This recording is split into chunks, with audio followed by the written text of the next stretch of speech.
So many things to learn from Miss Cheryl, but today, Miss Cheryl, I just want us to have an open conversation here, almost like if we were in the living room of your house, and you can share with all of us who you are, more than just seeing you as this amazing businesswoman, also seeing you as Cheryl. And the first thing that I want to hear from you, that we want you to share with us, is how old were you when you started working, and where was that? Okay, so that's really not a fair question for me, because I didn't start working for a paycheck until I was about 20. What happened in our family is my youngest sister was born with spina bifida. And so we had about 2 years after her birth, it was really a struggle for my parents. So they divorced. My mom was at work. And so I really was charged with taking care of my little sister. She was crippled. And then when she was like 3, she had brain tumor, and when they operated, it left her blind. So now we had a multiple handicap, and it was a struggle for our family. And so I was the one at home taking care of her while my mom went and worked, and my dad was doing his thing. And so anyway, so my first job didn't come till after she was finally, when she was, I guess I was 20, we sent her off to a school for multiple handicaps in Galveston, because what was happening with her, everybody was working on her handicaps, nobody was working on the mental part. And so this was a school to teach her. And anyway, during that time, she they sent her back home, and she passed away at Christmas. But anyway, so I didn't get to go to work for a real job until I was 20. And my first job was Metropolitan Life Insurance. And I was a policy owner, what we do, just anyway, yeah. It wasn't a job I really wanted. I only stayed about a year. So, but at least it was a job, and it paid a paycheck. So, well, honesty is always good, right? So no problem, we get it. And so I have a question. Did you ever?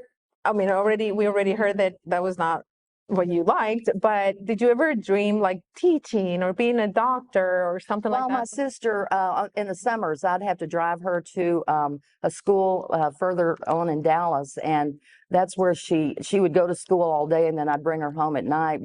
And they worked on her handicaps, or different handicaps, but I couldn't work with the physically handicapped. I had to stay, and I couldn't work with the physically handicapped, but I did work with the mentally handicapped kids, and I totally loved it.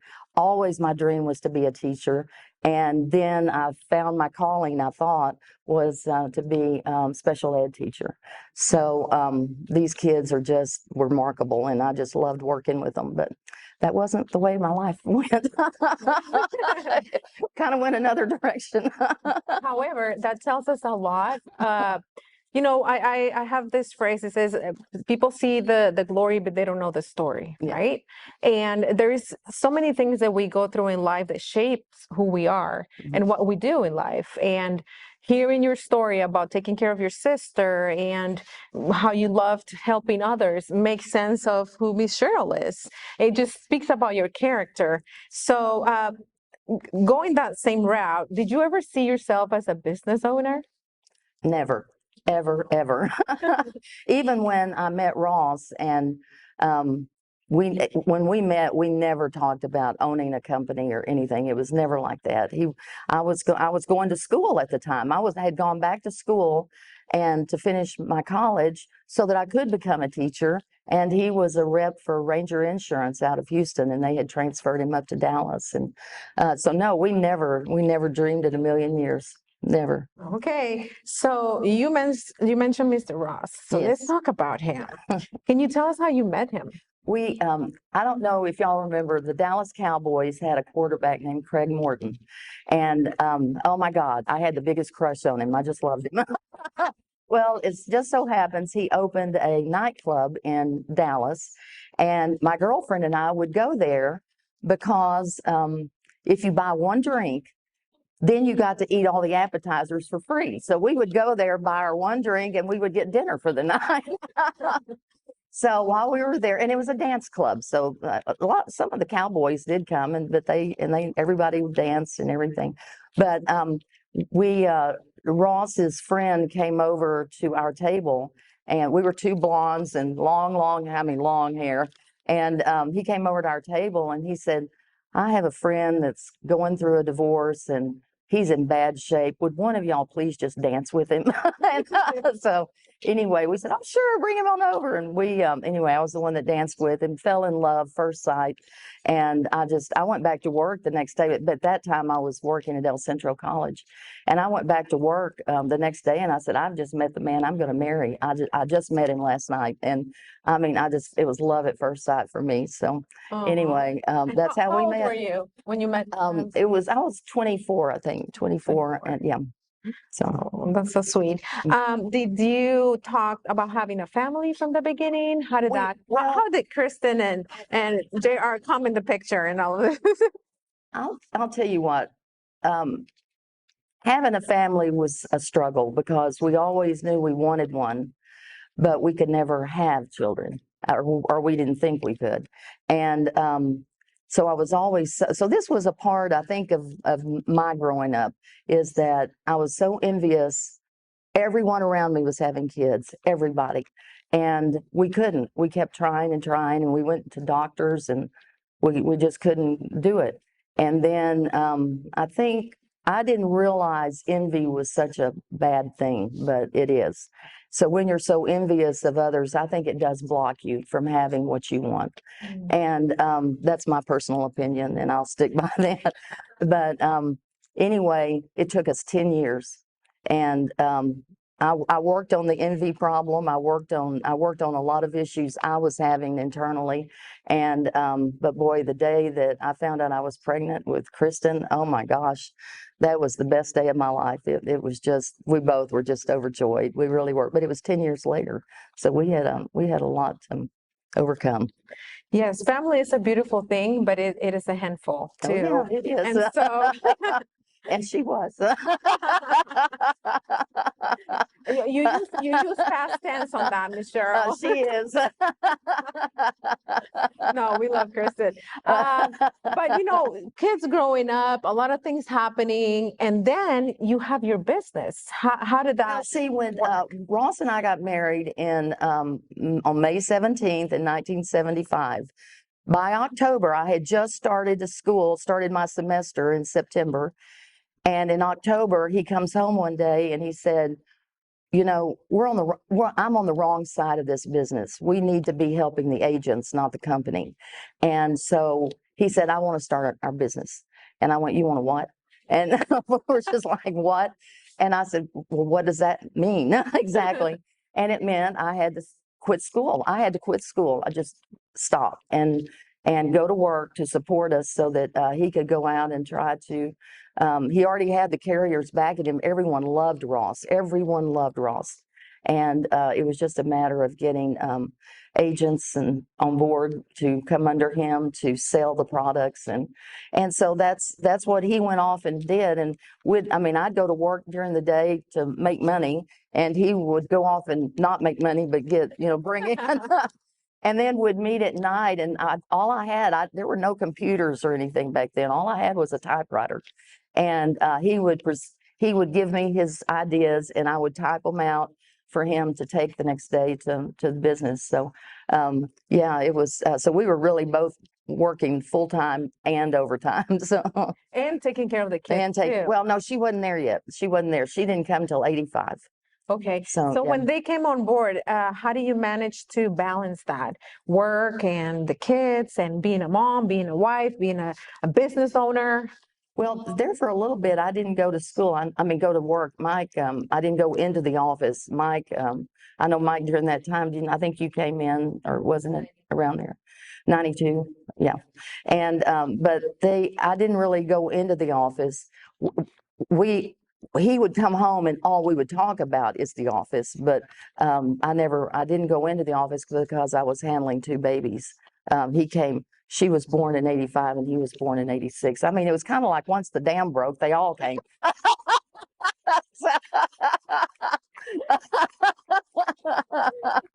And then, That's good. That's so, but anyway, so anyway, yeah, it was, I mean, I had to be home with them while they were babies and everything, but we lived in Highland Village, and we had a lot of wonderful, I mean, to this day, you all know our friends that were our village, that we all took care of each other's kids and got them to games or got them to sports events or got them whenever anyone else was working and couldn't do it. So we just had a whole village of us that helped each other and supported each other, and our kids all grew up together. It's been great. But no, we were very present. You know, Kristen talks about the Sunday dinners. We always made sure the family came together for Sunday, and we had dinner together, and it ended up, we'd talk about the brokerage, you know. So that was pretty much it. That's why the kids, I don't think they knew any different. They just felt like that was their job, to go to work for the brokerage. So that sounds like a lot of sacrifice, Miss Cheryl. That sounds like there's a lot of times where you had to choose between whether it was urgent and what was important, and prioritize, and time management. Let's talk about sacrifice. You know, again, people see the glory, but they don't know the story. They see this amazing company, successful, it's growing, buying a new building, expanding with new ideas, new vision. But at the end of the day, that is not like, you know, you snap your fingers and that just happens. You know, when you first presented these questions to me, and I was thinking back in those early days, oh my gosh, it was not easy. I mean, we would work at night. We'd come home from doing what we were doing, would work at night, and we'd go to the kitchen, and all we had in the refrigerator was eggs and milk, or you could do a peanut butter sandwich, whichever you wanted. But no, it was not easy, and it was it was total sacrifice for the first 2 years. It was 2 years before we drew his paycheck. So so it was really tough, and even, you know, coming back from Dallas to Louisville when we moved there, and we thought we were losing everything. You know, that was tough. Mike lived through that with us, and you know, the sacrifices have been worth it. I don't think any of us ever gave up. We didn't give up. We just, you know, what do we need to do next? And it was always never about closing down. It was always about, what can we do? What do we need to do to pivot and make this successful? So, and having the ability to adjust and being resilient, I think, is also key. You know, you mentioned that you wanted to be a teacher. You had to leave that idea and reinvent yourself. You know, there's people that think that because they don't have a degree, they might not be successful, but you are a true example that that's not true. And that is the sacrifice that you did in your life. And here is the result of that sacrifice and the impact that you're doing. And, you know, if you see this table, each one of these people here represent a family. Right. And that is amazing if you think about it. It is amazing. It's a legacy, Ms. Cheryl. And in that line of thought, let's talk about endurance. I love this word. To endure means opposition. Nobody has to endure or persevere unless there's something coming at them that wants to push them back. So I think when you ask me about endurance, you know, a lot of people will say, you know, I'm running a race tomorrow, or, you know, it's usually a physical endurance. For me, it was mental endurance. I had two very dysfunctional parents. My mom was in and out of mental hospitals. My dad was a World War II POW for 3.5 years. So he had his own mental health issues going on. And so for me, the endurance was staying positive and you know, overcoming my own doubts about myself and about my life and about my future, and then just looking at life a whole different way. Every time I'd find myself getting down about something, I mean, I'd think about my parents, and no, I don't want to go that route. I just don't want to go that route. So I would kind of cure myself as far as just making it positive thinking. And I read a lot of books on it too, just to teach me how to do this. So I think the endurance for me was all about mental health issues. It was I just needed to overcome the negativity going on within me. And once I did, that started transforming my life. And I say for anybody who wants to read positive thinking books, it works. It really does. But Yes, yeah, Misty mentioned it yesterday, a growth mindset. And yes, when there is difficulty, you have two choices. At the end of the day, that's right. that's what life is about, That's right. choices. Mm-hmm. Can you tell us a story or a moment in your life when you said, okay, I have to make a choice right now?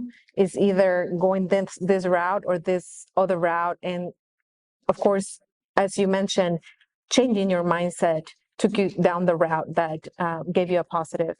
There were a lot. I mean, there really was a lot. It was with always with the business, we could have changed our mind at any time and gone in different directions.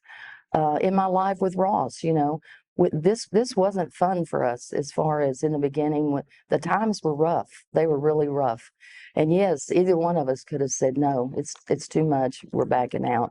But and then when the kids came, and that was tough, because it's God. I just loved them. I just adored them. They were just my everything.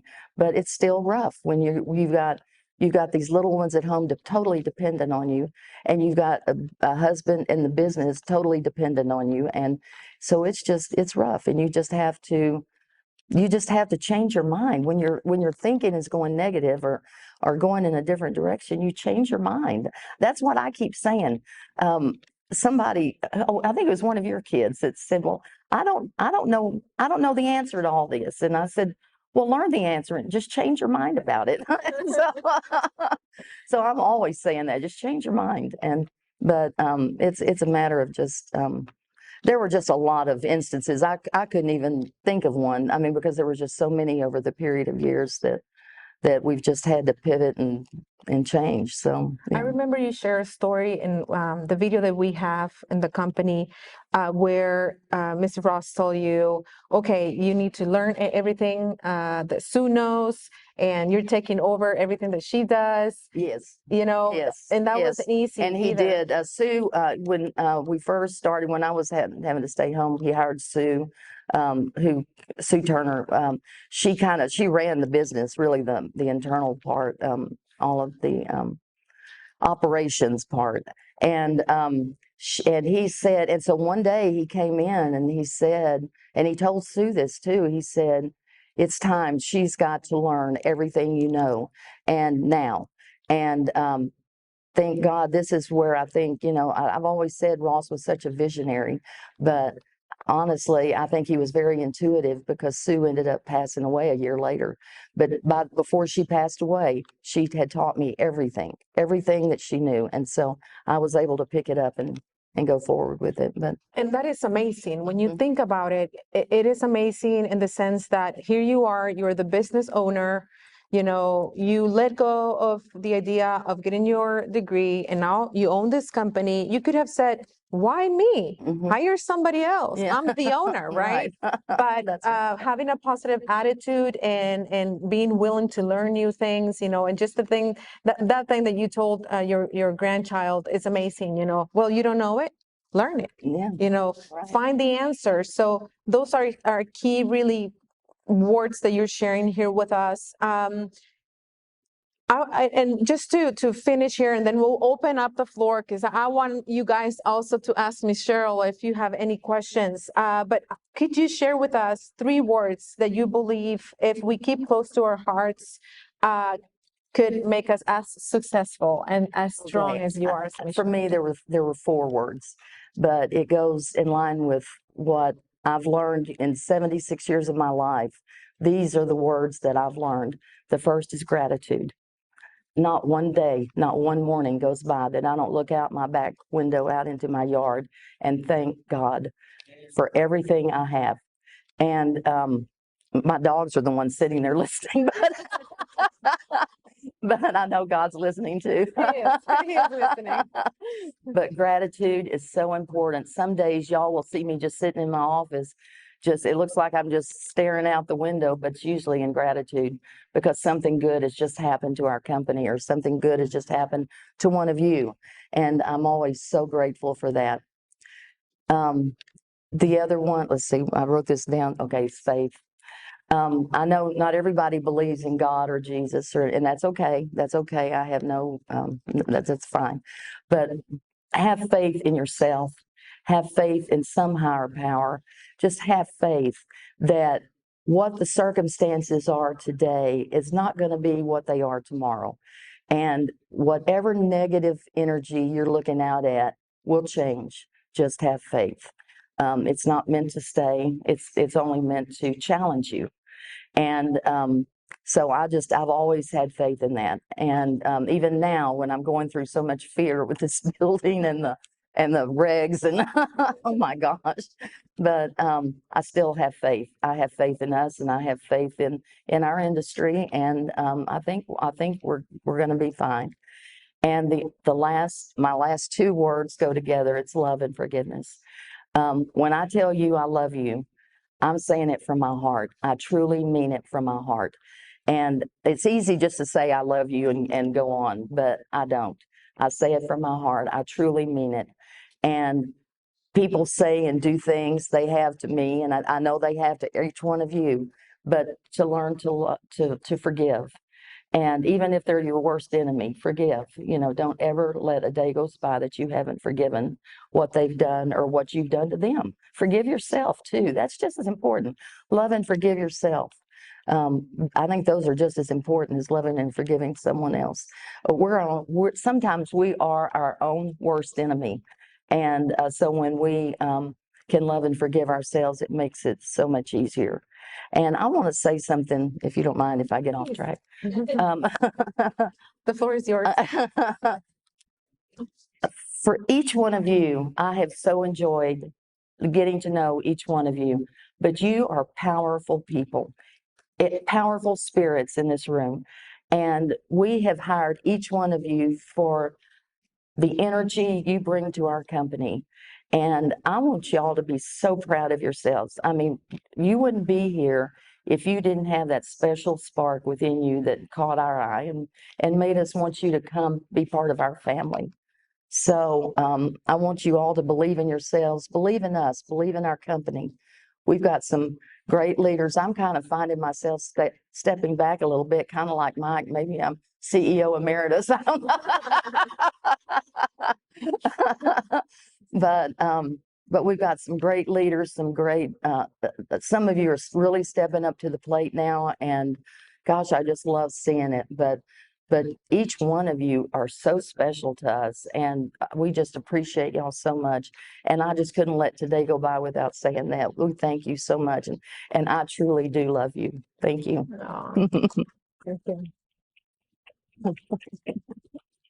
Those are beautiful words, Miss Cheryl. And before we finish, I just want to say that hearing this from you is so valuable to all of us, because the brokerage is what it is now because who you are as a person and your character and everything that you've shared with us. Love, a lot of patience, positive mindset, loving people, forgiving.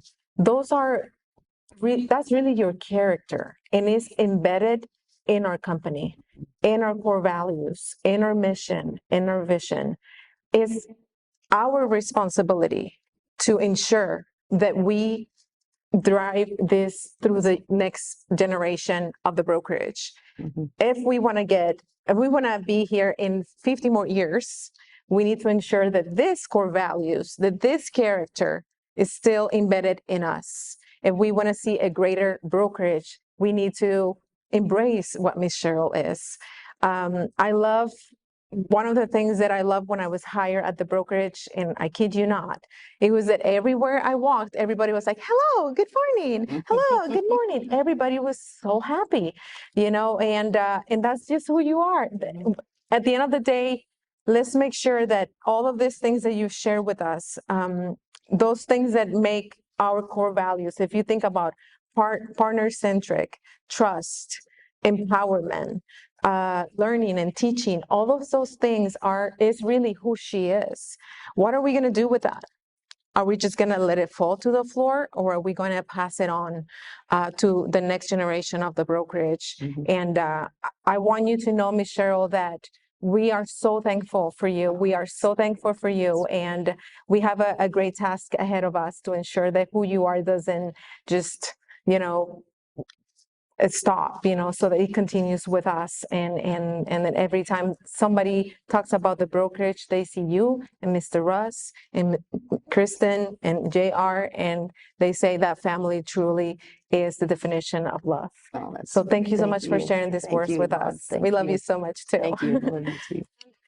Yes, Yvette, it's a question. Do we still have one of the original partners? Do we have any of the original partners and agents still with us? I think, Mike, weren't they at the DFW rollout? I actually have lunch with Ted Ferguson. Okay, well, he was one of the originals, yeah. So that's beautiful to see, one of the initial partners still with us, We do have several.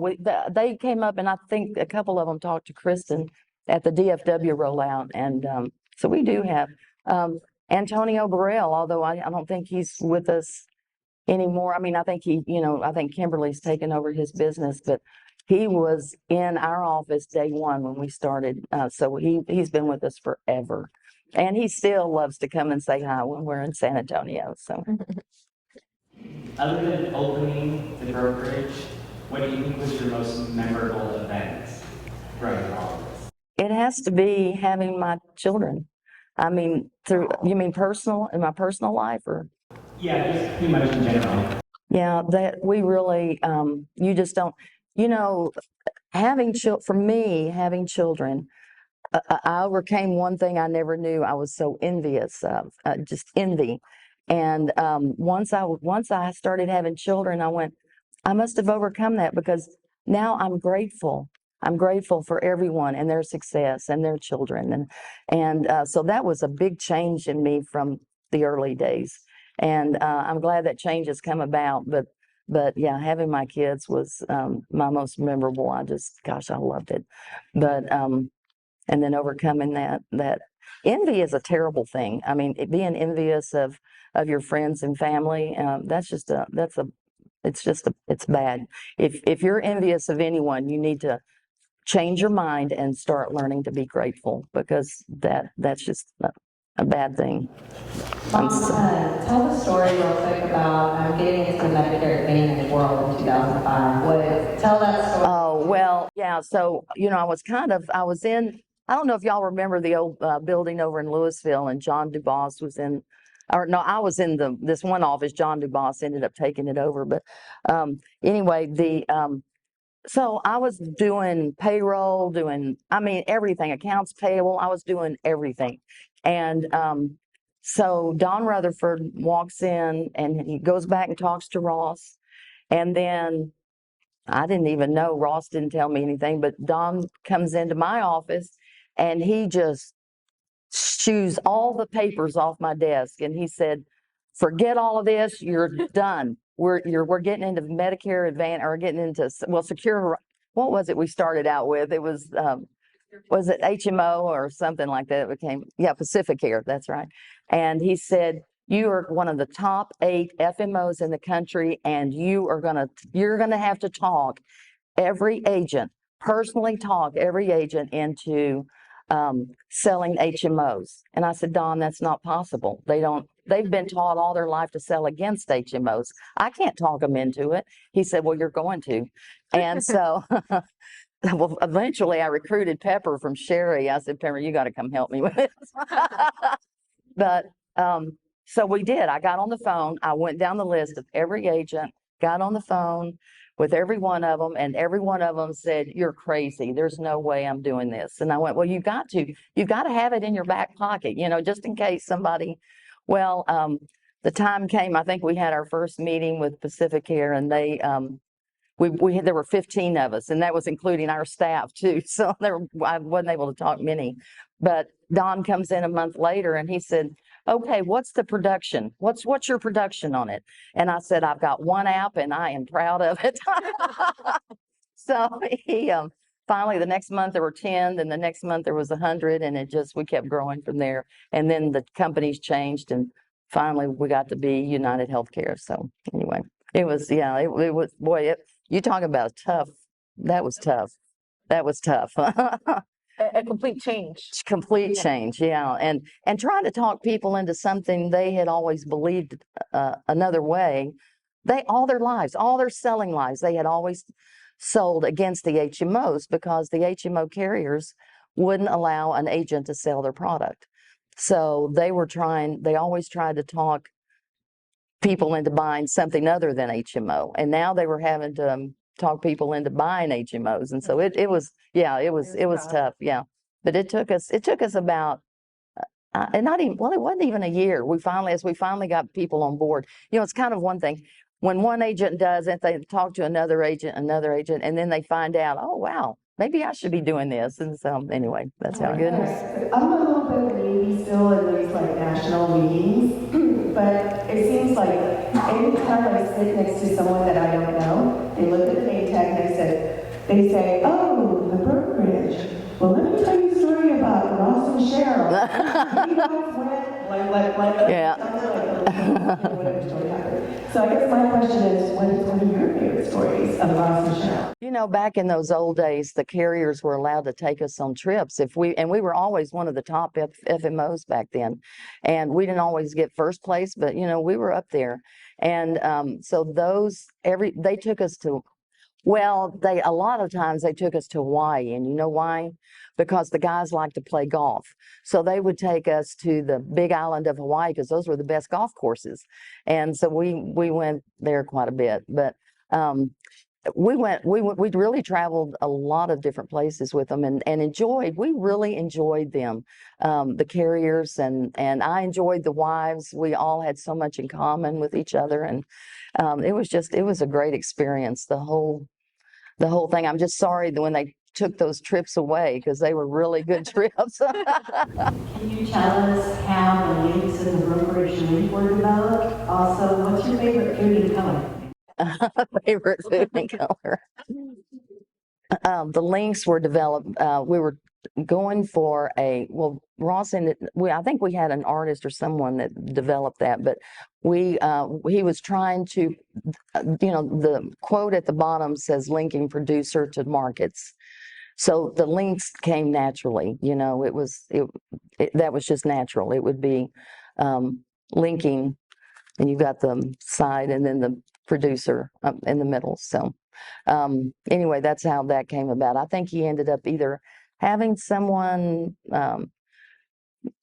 draw it, or he drew it and someone expounded on it. In fact, I think when they were trying to, some of our younger group over here were trying to kind of change things up and make it more modern looking, those links they made more square. And I said, no. The links have to be round. So anyway, we were able to change that back. Thank you, Gillen, wherever you are. Gillen was on my side. So, but my favorite color, I love you too.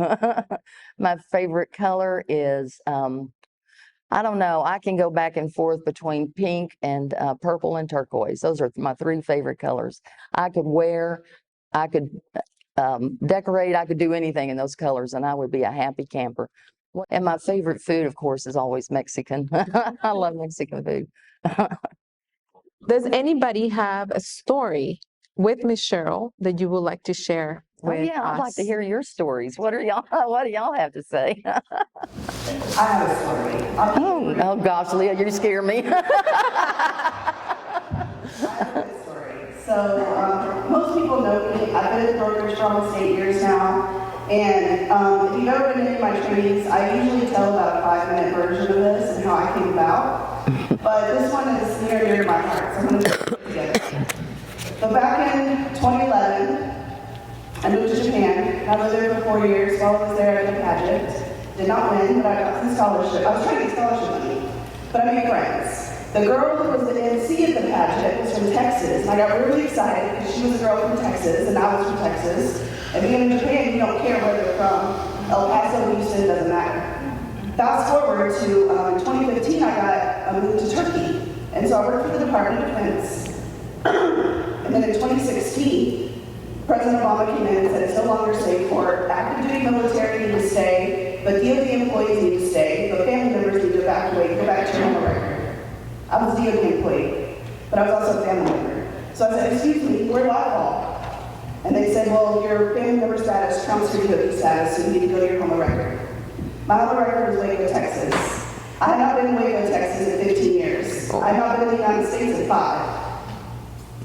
So I get dropped off at the BMW airport and they say, figure it out. So I contacted my dad, who lived in Sanger, Texas, and I said, hey, me and Tyler have to come, my son. He needs to finish 6th grade. He's already missed so much school because of all bomb threats. But he said, I tell you what, I got a rental property.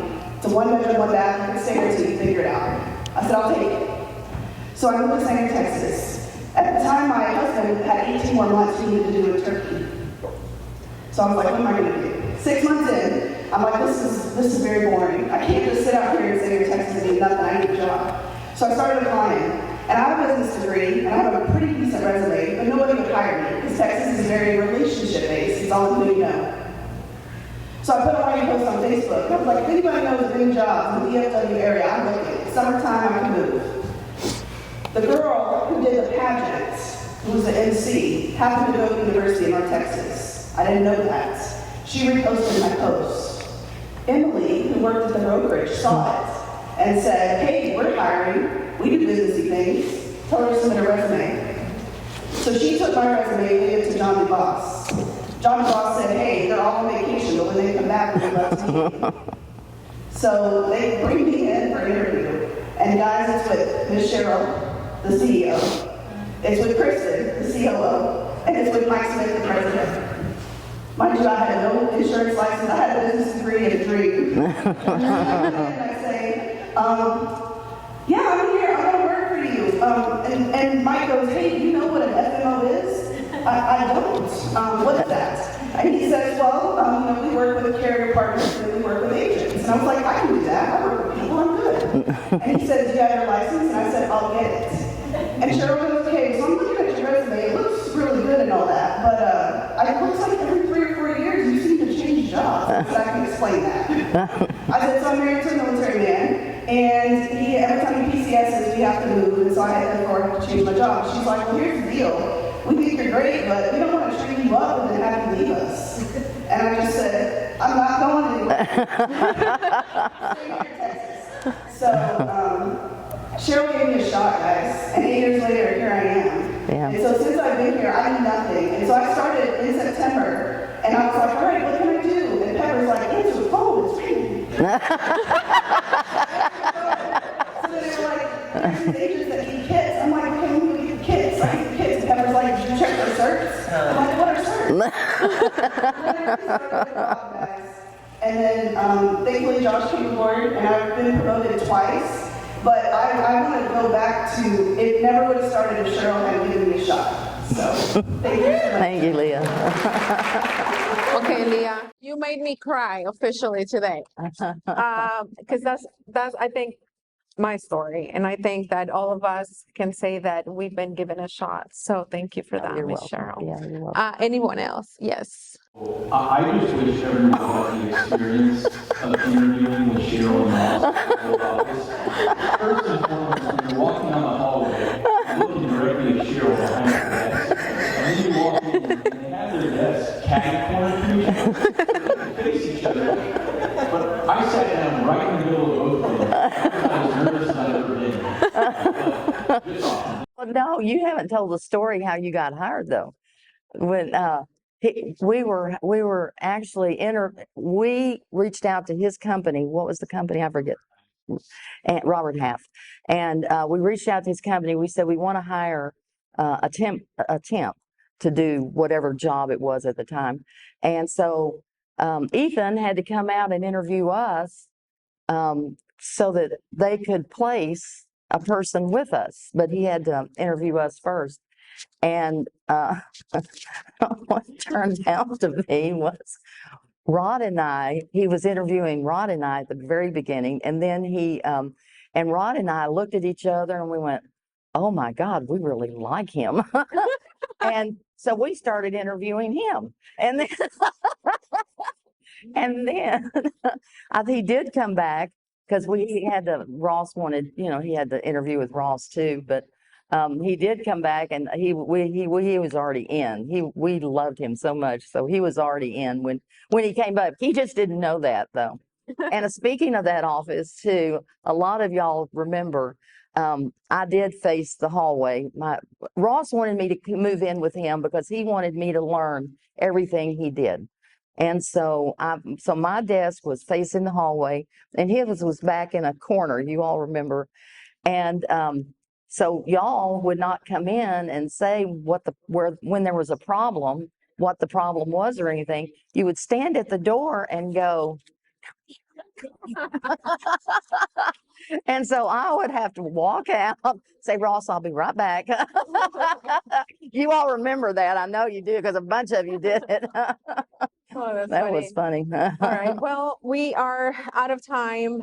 Ms. Cheryl, thank you so much for sharing thank you, all of Ivonne. this with us. And I want to ask all of you to please stand and let's give this woman a hand of applause. Thank you. Oh, thank you so much. Oh, thank y'all.